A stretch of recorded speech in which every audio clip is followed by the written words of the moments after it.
Bonjour et bienvenue dans un nouvel épisode de Allo Lydie. La question du jour, c'est pourquoi je perds autant de temps au démarrage d'un projet sur Revit.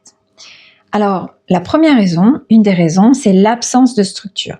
Tu démarres un projet, par exemple, avec un gabarit de base de Revit, tu vas régler au fur et à mesure, tu charges les familles au hasard, l'arborescence, elle est organisée comme ci, comme ça, et parfois, tu dupliques même un ancien projet, tu effaces tout et tu recommences à dessiner par-dessus. Et ça peut sembler simple, mais alors ça, c'est une vraie erreur. Un ancien projet, il va contenir des filtres, des phases, des réglages, des paramètres, invisibles, visibles, etc. Et en fait, tu vas récupérer tous les problèmes sans même t'en rendre compte.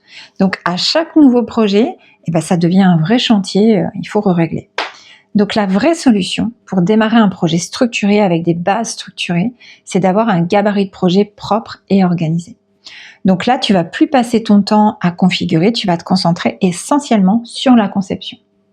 Donc si tu perds du temps au démarrage de tes projets, ce n'est pas parce que Revit est compliqué, même s'il est, je l'accorde, c'est essentiellement l'organisation de ton projet.